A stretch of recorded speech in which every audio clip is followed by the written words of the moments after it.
I've been in Red Hook since 1951. That's really when my life started here. What happened before that is just that I lived in the suburbs. I came here with my husband when I married him, and my father was very much against it. He said, "I don't think you should marry a farmer. Stay here with us and be a secretary." No, no, no. I felt a little self-conscious, like people were all involved with each other. And I didn't know what to say because I didn't have the same background that they had. And but then finally another family moved nearby. The father bought them a farm close by, and we became friends, which was more to my liking. And actually my mother-in-law had done the same thing. She was from Westchester County when she married Sid's grandfather. Father. My grandfather. Your grandfather, yeah. G. Gordon Mead. Yeah, G. Yes. Gordon Mead. And so she came into the same situation, but she was so sweet. She was just lovely. Eventually, I realized that I had come from not a community, but a suburb, where people get up in the morning, go out to work. They weren't just all right here. And that explained why I felt so like a fish out of water. I was volunteering in the Red Hook school system. I was doing PR work for different things that came up, mostly issues such as the building of the Mill Road School. You know, we went around and talked to people about how needed this was for the children. They were practically coming through the windows because the old central school was so crowded. I wanted to have a career. I became a reporter, and I just kind of learned as I went along. It was good for me because it taught me how to focus on what was happening and hearing people and paying attention, and then spewing it back off again. I was a news reporter for the Register-Star from Hudson, the local bureau, and also at another time the Gazette-Advertiser, which is now defunct. And that was something that I really enjoyed, and what they gave me was an old stacked typewriter, and I got to be really fast on that thing, and I banged the carriage back and forth. And my husband said that's the way I got rid of my aggression, was doing that. That's a typewriter. But I really enjoyed that part of it, because then the next morning you could get the paper and see my name as a byline. That was a kick. I became a volunteer for the town on land issues, and we were revising the zoning for the town. And we had a consultant who unfortunately was from Albany, and he wanted to cut the town up into housing units. And at that time, farming was, in his mind anyway, was considered to be views. That was the only thing that was important to him. They made view-sensitive spots where you weren't allowed to put anything in front of the view, so that, And Bob Gregg, who was a prominent farmer down the road, and I kept telling him that farming is a business, it's not just a view.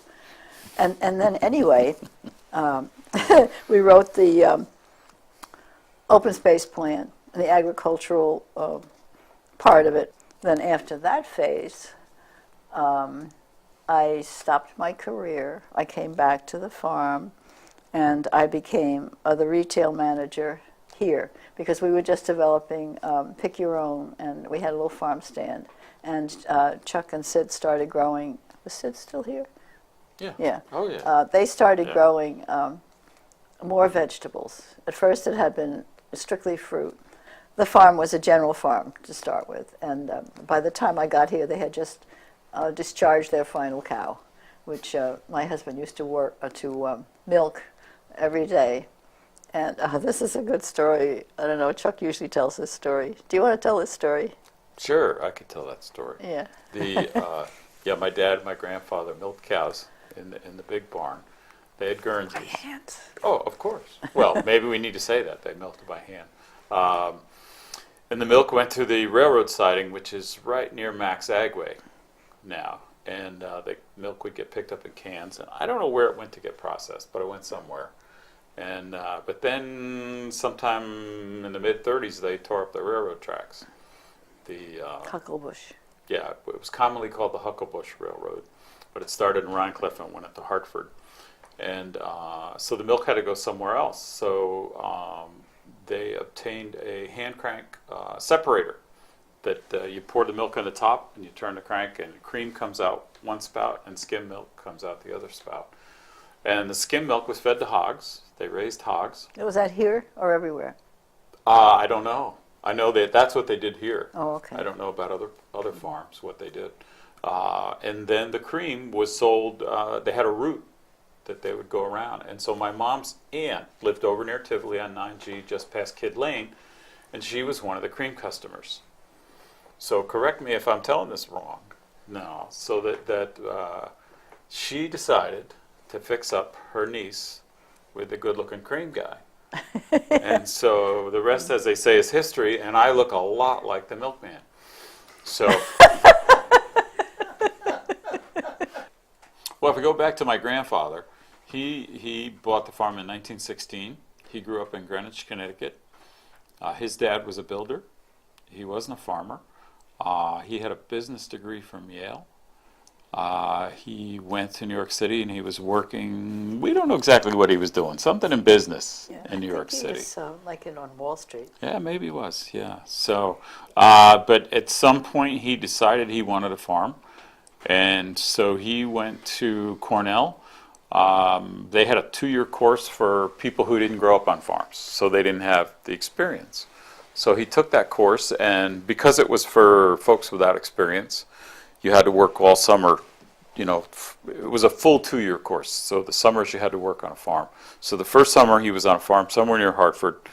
The second summer he was on a Teeter farm, which is about 1.5 miles over here, kind of off of Starbarrack Road. And he found out that this farm was on the market. So he talked about wanting to come back up here and look at the farm and wanting to decide if he was going to buy it in time to plant some crops that year. He did buy the farm in 1916. And so my dad was born in 1924. He has an older brother, older sister, and 2 younger sisters. And Dad graduated from Red Hook High School in 1942. He went to Cornell that fall. He came home for Christmas break, and he didn't get back to school because they really needed him to work here on the farm. They were short of money, and if he went back, he would have been drafted, which he wanted to go fight, but they really needed him here because his older brother was already in the Army. And so anyway, my dad and my grandfather, they worked together, but it wasn't always easy, I guess. And so when my grandfather turned 65, which that was in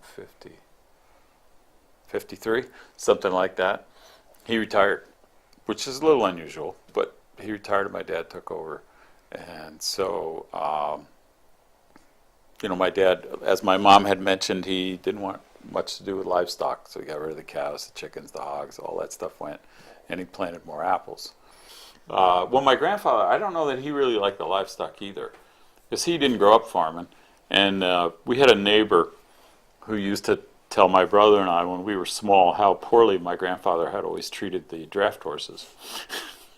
And but I think it was just that my grandfather didn't grow up with it, and the neighbor had, so it was kind of second nature for him. I became the retail manager here for, quite a few years. But after a few years, my husband died, and then Chuck became the farmer. Farming no longer was just a view. It's now considered like a cause, and this is good for us because people are interested. They're asking questions. They're asking about our covenant, which Chuck can talk about, and it's been very good for sales. Which is, that's what we need. It is a business. It's not just a view. When I was Oh, probably when I first started high school, I thought farming was way too much work. Little did I know. I thought I wanted to go into forestry. But by the time I was a senior in high school, I decided that I wanted to farm and went to Cornell. But I took a year off and traveled some, worked with my dad the rest of the year. And then I graduated in 78. And then sometime in 80, Dad wanted to make me a partner. So we were partners for a long, long time. And and my dad didn't want to stop working. He kept working until almost till his 83rd birthday. The young farmers that I know around here, I think, well, one would be Ben and Lindsay at Hardy Roots Farm, which is in Claremont, but it's close enough. They started in Red Hook. I think they have a lot of business sense, and they know a lot about farming too. So I think that a lot of the young farmers are going to make it. And back to what you were talking about, Mom, about the land conservation. There's over 4,000 acres in the town of Red Hook now of agricultural land that's under easement, so it can't be developed for residential or commercial, used for agriculture. So, and you were involved in that in a lot of ways, and I think it's a wonderful thing. And all of our land is under conservation easements. How many acres? 185 acres. Yep. So, so somebody will be farming here for a long, long time. What about regrets? Oh, regrets. Over the years, I have just forced myself to change and to change and to change and to change.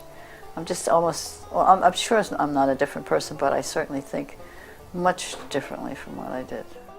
Well, I'm in a more stable place. Oh, yes. Oh, yes. It's a good thing.